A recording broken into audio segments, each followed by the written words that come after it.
बिस्मिल्लाहिर्रहमानिर्रहीम।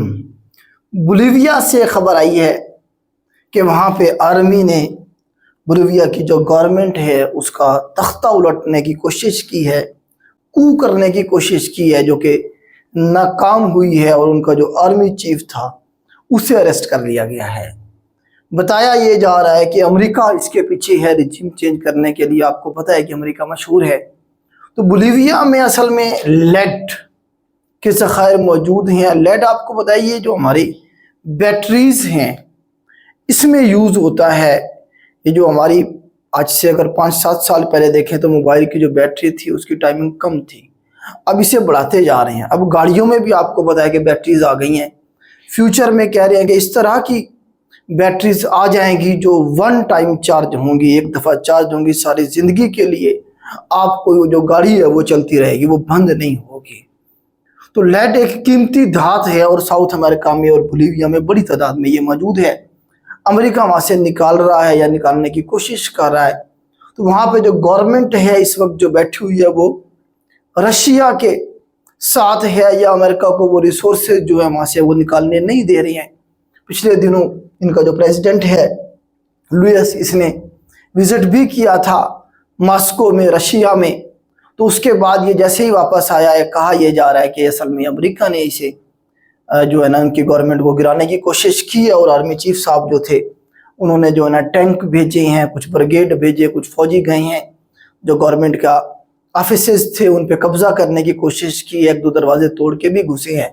लेकिन फिर जो प्रेसिडेंट था उसने अवाम से अपील की, अवाम निकल आई बड़ी तादाद में, और 5 घंटों के बाद जो आर्मी के दस्ते थे वापस जाने लगे। इस तरह से वो जो टॉप की आर्मी की आप ये देखें कि लीडरशिप थी उसे गिरफ्तार कर लिया गया, चेंज कर दिया गया, सारों को जो पुराने थे उन्हें अरेस्ट कर लिया गया। ये आपको सामने इसका नाम भी नज़र आ रही है, तस्वीर इनकी, और इनका नाम है जी, हमारे पास आर्मी चीफ का नाम याद रखिएगा, हो सकता है आपसे पूछा जाए, जनरल जॉन जोजी जुनिगा, इस तरह से जो है ना जी इसका नाम बनेगा।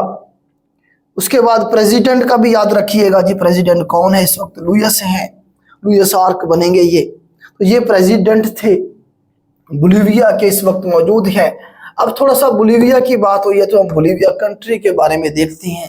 तो ये बेटा हमारे पास मैप है साउथ अमेरिका का। आपको बताया हमारे पास जो कॉन्टिनेंट हैं, बरआज़म जो है वो 7 हैं, जिनमें से एक हमारे पास ये साउथ अमेरिका है जिसे हम जनूबी अमेरिका कॉन्टिनेंट कहते हैं। इसमें ये 12 मुल्क हैं, और इनमें से ये जो आपको कंट्री नजर आ रहा है ये है हमारे पास बोलीविया। बोलीविया आपको पता लैंड लॉक्ड कंट्री है। पूरी दुनिया में 44 लैंड लॉक्ड कंट्री है, जिनमें से 2 इधर साउथ अमेरिका में है, बोलीविया और पैराग्वे। बोलीविया याद रखिएगा ये हमारे पास साउथ अमेरिका का एक लैंड लॉक्ड कंट्री है। तो इसका कैपिटल है बेटा हमारे पास लापाज। वैसे बोलीविया के 1 से ज्यादा कैपिटल हैं, लेकिन जो सबसे मशहूर है या एडमिनिस्ट्रेटिव जो इनका कैपिटल है वो लापाज है। तो ये सवाल बनता है लापाज के बारे में कि ये दुनिया का हाईएस्ट कैपिटल है, highest capital in the world जो है हमारे पास बेटा वो लापाज है, जो कि बोलीविया का है। तकरीबन 3650 मीटर इसकी हाइट है। बस यहाँ से यही आपके सवाल बनते हैं। बोलीविया के हवाले से एक पर्सनैलिटी का हम जिक्र करते हैं, मिस्टर चे गवेरा के बारे में आपने सुना होगा। अर्नेस्टो चे गवेरा साहब जो थे उन्हें आखिरी दफ़ा बोलीविया में जो है ना जी गिरफ्तार किया गया था, उन्हें वहाँ शूट किया गया था। आपको पता है कि यहाँ पे जो चे गवेरा साहब जो थे वो अर्जेंटीना से थे। उन्होंने यहाँ पे जो लोग थे उनके जो हकूक थे उन्हें याद करवाने की कोशिश की, उन्हें बताया कि अपने हक के लिए लड़ो।